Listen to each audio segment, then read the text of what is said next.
Selamat pagi. Selamat pagi kan. Ya, saya datang ke sini ini ada unek-unek yang perganjal dalam pemikiran saya. Ya apa itu? Terkait tentang masalah ada di masyarakat nih ya, di masyarakat saya dari kerjaan saya melihat di masyarakat itu ada yang sakit keras, bahkan sakitnya sampai nggak sembuh. Enggak itu dan itu terkait dengan masalah warisan, Pak. Maksudnya masalah warisan tanah itu? Ya, warisan tanah yang ini terkaitnya masalah perebutan warisan dan sepihak ada yang dapat banyak, tapi ujung-ujungnya dia kekurangan dan sakit juga. Sakit dan yang nggak mati-mati gitu? Iya. Mati nggak, hidup nggak gitu? Dan yang sakitnya juga sama juga gitu juga. Nah terus yang Pak ingin ketahui dari saya apanya itu? Itu karena itu dah saya masih pikiran saya ingin tahu itu mungkin karena apa gitu? Dia bisa menjawab pertanyaan gitu. itu gitu. Biar saya nggak penasaran itu, Pak. Aduh, tak ngerokok. Ya, karena itu butuh pemikiran yang cukup dalam. Jadi begini Pak Putu ya, saya sendiri pun selaku pengobat ini sudah hampir 30 tahun saya mengobati banyak pasien yang sektornya di tradisional tuh.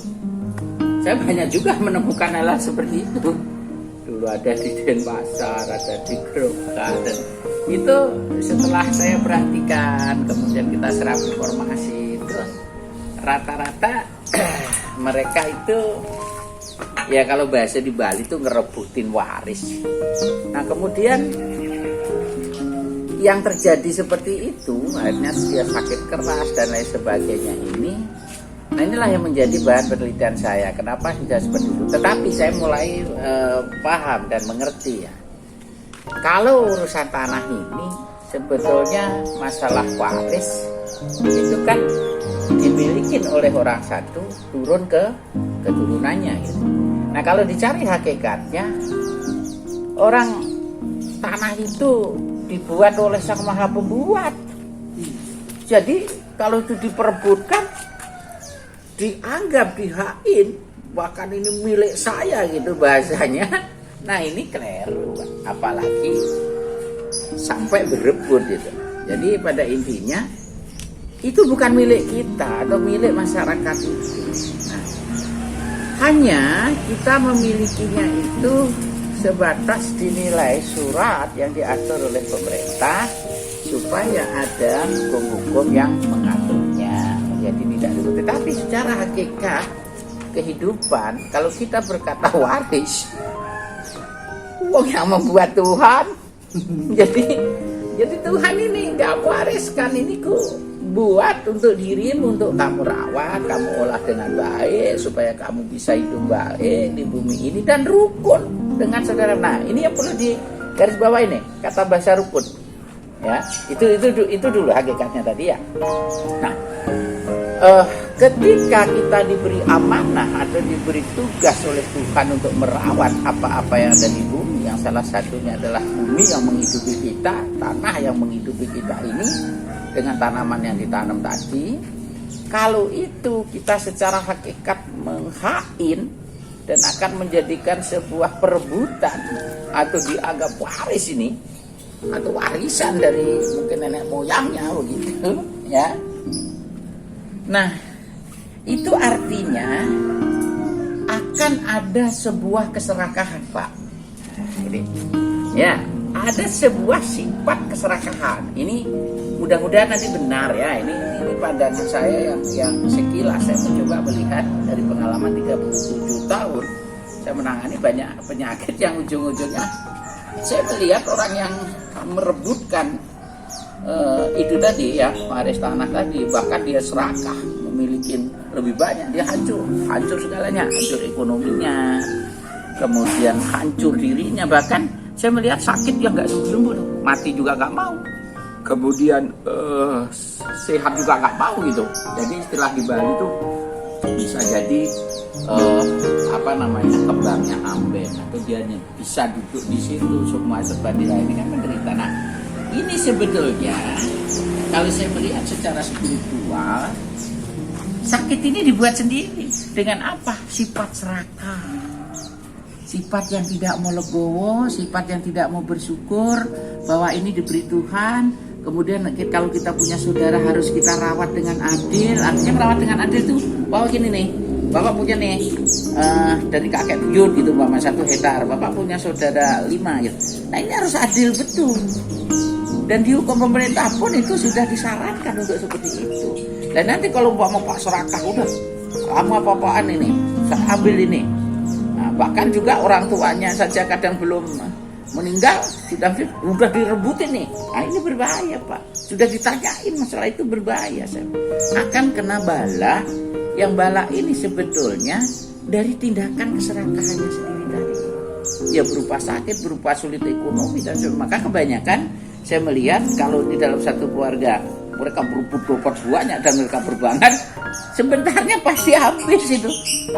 Nah lain dengan mereka yang menerima, ya menerima, merawat dengan baik bahwa itu adalah berkah Tuhan, berapapun diberikan, diadili dengan hukum-hukum yang ada tadi, ya dia menerimanya gitu dalam pembagian tadi.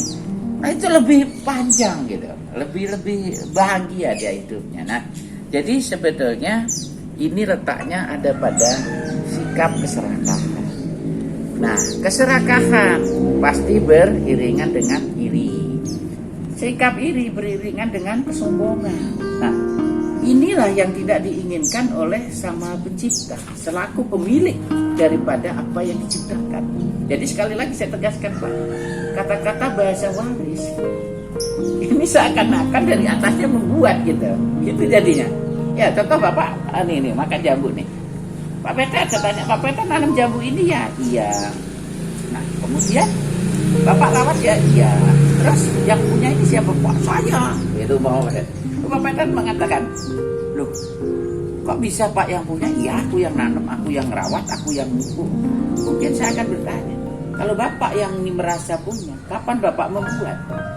Bapak akan bingung itu. Iya kan? Di situ sama dengan tanah tadi. Kalau kita merasa punya dan menghargai secara waris tadi, ya itu salah karena bukan milik kita. Jadi tugas kita kalau kita cari hanya merawat, ya.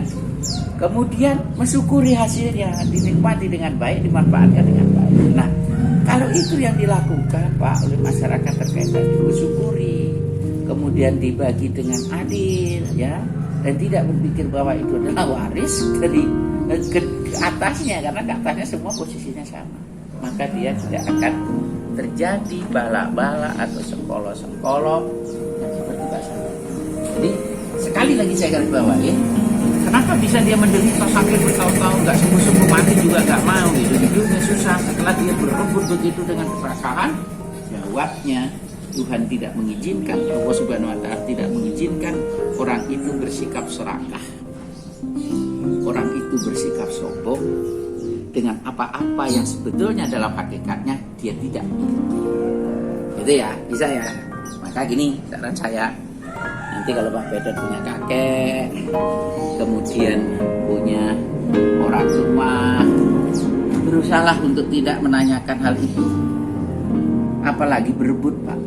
Kalau seandainya diberi amanah untuk merawat, terima dengan baik berapapun. Gitu, berapapun terima dengan baik. Insya Allah kalau kita bisa begitu, kita akan hidup bagus. Jangan sampai orang tua hidup, kita berebut begitu, kemudian masih hidup aja sudah ditanyakan hal-hal seperti itu. Itu sangat berbahaya dan akan memberikan dampak sengkolo-sengkolo, dampak penyakit-penyakit yang akan merusak diri sendiri. Itu Pak Peter. Jadi penjelasan saya itu hanya bisa seperti ini.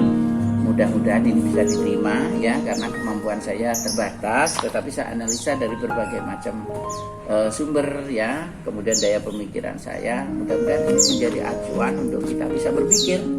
Dan siapapun lah kalau dia mau menerima, tetapi kalau ini baik silahkan terima. Kalau ini tidak baik buang jauh-jauh. Nah, terima kasih ya sekali lagi.